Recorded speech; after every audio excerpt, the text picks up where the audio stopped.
नमस्कार, मानवाधिकार मीडिया में आपका एक बार फिर से स्वागत है। जैसे कि आपने देखा होगा, इस देश में बहुत सारे समाज सेवक हैं और हमारे कानपुर में बहुत सारे ऐसे समाज सेवक हैं जिन्होंने कोरोना काल में और कोरोना काल से पहले जिस तरीके की सेवाएं करी हैं वो अपने आप में एक बहुत ही उच्चनीच सेवाएं हैं। इसी तरीके से आज हम एक ऐसे शख्स से आपको रूबरू कराने जाना चाहते हैं जो किसी पहचान के मोहताज नहीं। जी हाँ, मशहूर पशु सेवक जन सेवक प्रखर तिवारी, जिन्होंने कोरोना काल में जिस तरीके से सेवा करी, जिस तरीके से पशुओं के साथ की सेवा करी है, घायल पशु हो चाहे इंसान हो, इस तरीके से वो सेवा भाव से काम कर रहे हैं और अभी तक की उनकी ये सेवा जारी है।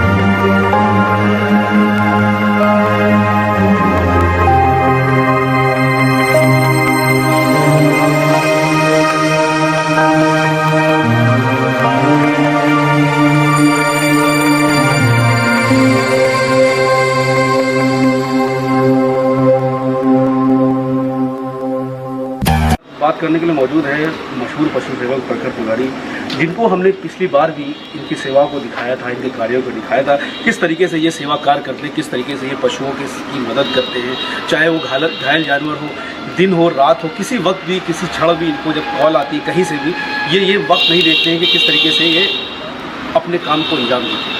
प्रखर जी, बहुत बहुत आपका धन्यवाद करना चाहता हूँ, पूरे देश की तरफ से मैं आपको धन्यवाद करना चाहता हूँ कि जिस तरीके से आपका ये सेवा कार्य जारी है और आगे भी शायद जारी रहेगा।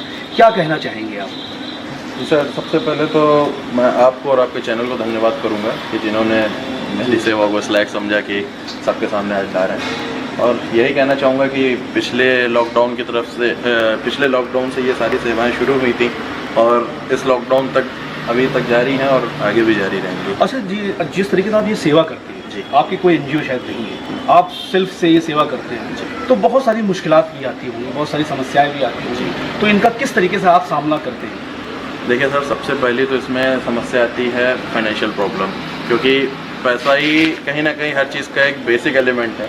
अगर पैसा है तो आप दवा भी दे सकते हैं, पैसा है तो आप खाना भी खिला सकते हैं, पैसा है तो आप अस्पताल में भी पहुंचा सकते हैं। तो कहीं ना कहीं ये मैनेज करना पड़ता है। साथ ही साथ अब रिस्क का काम होता है, जैसे जानवरों को पकड़ना है। अभी एक चील रेस्क्यू करके आ रहे हैं हम लोग, उसमें भी रिस्क था। बंदर हैं, आए दिन उठा के लेके जाते हैं, कुत्ते हैं, डर लगता है कि काटने तो पता चला उनके इलाज बाद में हो, पहले हमारा हो रहा हो। तो आपको ये प्रेरणा कहाँ से मिली, जिस तरीके से आप ये सेवा कर रहे हैं जी, ये प्रेरणा आपको कहाँ से मिली? देखिए, मैं सबको ही यही चीज़ बताता हूँ और आपके चैनल को भी मैं यही बताऊँगा, प्रेरणा का स्रोत हर किसी के माँ बाप होते हैं और उनके जीवन में रहे गुरु होते हैं। गुरु सिर्फ एक अध्यापक नहीं होता है, गुरु वो होता है जिससे हम सीखते हैं। बहुत कुछ हमने अपने भाइयों से सीखा, अपने पिताजी से सीखा, अपने घर के लोगों से सीखा, अपनी माताजी से सीखा और अभी भी सीखा। अब मैंने सोशल मीडिया में बहुत बार देखा है कि आपने इस तरीके से जब पशुओं की आप सेवा करते हैं, कहीं से भी कॉल आती है, आप पशु दिन हाजिर रहते हैं, तो क्या क्या समस्याएँ आती हैं जब आप उस जगह पहुँचते हैं स्पॉट पर, तो आपको सबसे पहले क्या चीज़ें फेस करनी पड़ती हैं? सर,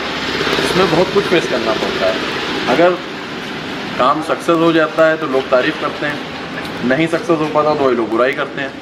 और साथ ही साथ कुछ चीज़ों की प्रॉब्लम ये होती है कि अब जैसे गाय सांड का ट्रीटमेंट करने के लिए हमें 8 से 10 लोगों की ज़रूरत पड़ती है और नहीं लोग उपलब्ध हो पाते हैं, तो उसमें बड़ी दिक्कत हो जाती है। जैसे डॉग का है तो अकेले 2 लोगों ने कर लिया, बंदर का है 2 लोगों ने कर लिया, पर गाय हो गई, बड़ा जानवर कोई हो गया तो उसके लिए हमें 7-8 लोगों की ज़रूरत पड़ती है और वो नहीं जब इकट्ठा हो पाते हैं तो बड़ी प्रॉब्लम होती है। हमारी न्यू जनरेशन के लिए क्या आप संदेश देना चाहेंगे?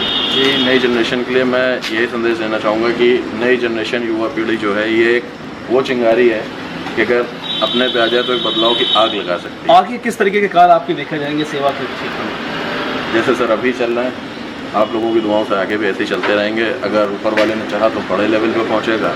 बाकी सेवाएं तो सेवाएं हैं, जैसे पहले चल रही थी आगे भी चलेंगी। चलिए, इसके लिए हम आपको बहुत धन्यवाद करते हैं और आपको बेस्ट देते हैं कि आप इस तरीके से आगे भी इस तरह की सेवा कार्य एक आखिरी सवाल मैं आपसे पूछना चाहूँगा, ये जो आप रात्रि में जो फीडिंग कराते हैं या दिन में, तो ये फीडिंग आप किस तरीके से कराते हैं और किन किन लोगों का सहयोग लेते हैं? क्या सहयोग रहता है कि नहीं रहता है? जी सर, सहयोग के मामले में तो मुझे कोई आउटसाइड फंडिंग नहीं होती है और ना ही मुझे कोई गवर्नमेंट फंडिंग मिल रही है, ना ही कोई सरकार द्वारा मदद मिल रही है। जो कर रहे हैं हम लोग अपने ही दम पे कर रहे हैं, अपने परिजनों से मदद लेते हैं। परिजनों में भी हमारे घर के ही लोग हैं, कोई मतलब हम किसी अनजान से जाके नहीं कह देते हैं कि हम ये काम करा रहे हैं तो आप इसमें हमारी मदद करिए।